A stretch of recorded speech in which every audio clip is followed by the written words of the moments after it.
Um, if you're watching this video, then you've probably seen some things that I've been posting online about the police.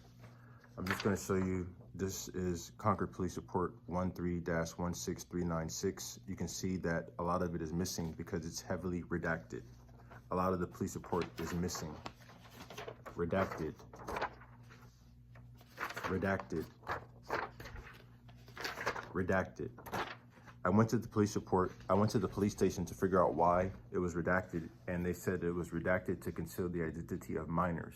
But really, the police report was redacted because it was completely falsified to cover up an illegal eviction. This is the report from the Concord Police Report stating the official reason for the redactions, stating that it was to conceal the identity of minors. But you can see from the police report that that's completely false, and that was just a cover-up for the redactions. At the illegal eviction, my mother said that we should call John Burris, who is a famous civil rights attorney that I went to high school with his daughter. And in order to offend John Burris, they twisted my mother's words and they put them in my mouth. My mother just suggested that we should call John Burris, but they said that I kept repeating that John Burris was a friend of mine and that I would have them sued by John Burris. So they said that to offend John Burris. So after defaming me and saying a bunch of crazy things about me and making me seem like an insane drug addict in the report, then they falsified a bunch of stuff to offend John Burris so he wouldn't help me. And this is that lie in the report. So they redacted everything in the report, and then they put a bunch of lies in there to make it so that I couldn't get help and I couldn't defend myself. For 3 years, from 2013 to 2016, I fought to expose the lies in the report, so they decided that they would send me to prison. They provoked me into committing felony threats by vandalizing my car.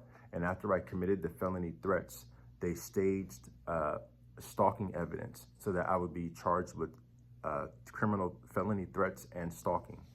But unfortunately for them, this is their stalking video. The shoes that they gave the stalker, that was supposed to be me, they were supposed to be black and white Nikes because I was wearing black and white Nikes at the time and everybody knew that. But these are the black and white Nikes that I had, and they were limited edition Air Max with a backwards swoosh. So when I presented my shoes to the court, everybody knew that they had staged the video and that it was false because there was no way that it was me and that they had tried to match the person's shoes. So they were completely busted and the case was completely ruined. They tried to get around a trial by having me committed several different times. They used tricks in the courtroom to try to have me committed twice. And when that failed, they tried to have a non-jury trial by surprise. They waited until I left the courtroom to schedule a non-jury trial. And I was supposed to walk into court the very next hearing and not know that it was my trial. And that was how they were gonna discreetly send me to prison without facing a jury. So they tried to have me committed twice, and then they tried to have a secret non-jury trial. But unfortunately for them, they got exposed before the non-jury trial. Fortunately, I talk about that. I have 3 different versions of this video. I have a 20-minute video where I show 26 pieces of evidence, and I have an hour-long video where I show 60 pieces of evidence, and I have links to all of it in the description. This is just a very short video just to let people know what's happening. After they failed to have me committed and after they failed to have me convicted in a non-jury trial by surprise, they had to just drop all charges. And this is them dropping all the charges. It took them 3 years. I fought for evidence for 3 years, from 2013 to 2016.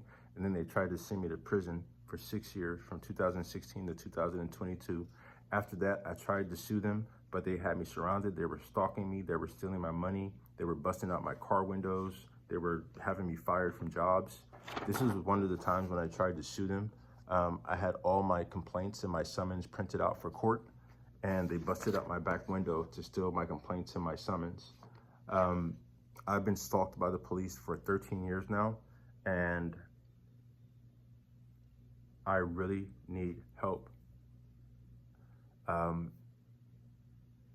I'm just gonna leave it there. I have a longer video that's about 20 minutes where I get into this with more detail and I show how the police tried to send me to prison, how they tried to have me committed. I show all the evidence on that. And I also have an hour-long video where I show the full story of how they tried to murder me, send me to prison, and have me committed to cover up an illegal eviction. This is just a short introductory video that I hope people see. And really, I'm just trying to find an attorney who will help me. I'm just trying to get the police report, the full version of the police report that I showed at the beginning of this video. That is the main purpose of this. And there's a lot more to this story, but this video is just to let you know, my name is Cameron Johnson. I'm 47 years old. I'm from Oakland, California, and I've been facing organized crime within the government since 2013. And I thank you for watching this video.